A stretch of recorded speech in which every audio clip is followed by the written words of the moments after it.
December 6, araw ng Miyerkules, nahuli ng pinagsanib na puwersa ng Task Force Marawi at Marawi City Police ang isa sa mga sospek sa pambobomba sa Mindanao State University nitong nakaraang linggo. Kinilala ng Armed Forces of the Philippines o AFP ang sospek na si Jafar Gamu Sultan na kilala din sa tawag na Jaf o Kurot. Kasabay nito inilabas ng AFP ang kuha mula sa CCTV footage ng mga pinaghihinalaang sospek sa pambobomba sa MSU noong December 3. Ngunit sinabi ni PAO Chief Cerces Trinidad na base sa kanilang inisyal na report, ang nakasuot ng puting jacket ay si alias Omar habang ang nakasuot naman ng itim na jacket ay si alias Kurot. Sa ngayon ay wala pang pinal na pahayag ang AFP sa kung ano ang naging papel ni alias Kurot sa pambobomba sa MSU dahil nagpapatuloy pa ang investigasyon.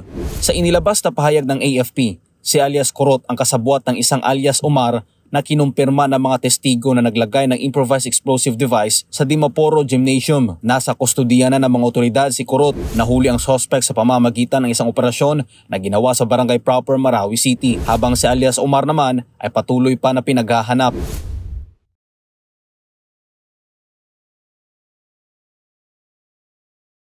December 6, araw ng Miyerkules, nahuli ng pinagsanib na puwersa ng Task Force Marawi at Marawi City Police ang isa sa mga sospek sa pambobomba sa Mindanao State University nitong nakaraang linggo. Kinilala ng Armed Forces of the Philippines o AFP ang sospek na si Jafar Gamu Sultan na kilala din sa tawag na Jaf o Kurot. Nahuli ang sospek sa pamamagitan ng isang operasyon na ginawa sa Barangay Proper, Marawi City. Sa inilabas na pahayag ng AFP, si alias Kurot ang kasabwat ng isang alias Omar na kinumpirma ng mga testigo na naglagay ng improvised explosive device sa Dimaporo Gymnasium. Nasa kustodiya na ng mga otoridad si Kurot habang si alias Omar naman ay patuloy pa na pinaghahanap. Kasabay nito inilabas ng AFP ang kuha mula sa CCTV footage ng mga pinaghihinalaang sospek sa pambobomba sa MSU noong December 3. Samantala kinansela naman ng AFP araw ng Biyernes ang gagawin sanang press conference kaugnay sa nasabing insidente. Ngunit sinabi ni PAO Chief Cerces Trinidad na base sa kanilang inisyal na report, ang nakasuot ng puting jacket ay si alias Omar habang ang nakasuot naman ng itim na jacket ay si alias Kurot. Sa ngayon ay wala pang pinal na pahayag ang AFP sa kung ano ang naging papel ni alias Kurot sa pambobomba sa MSU dahil nagpapatuloy pa ang investigasyon.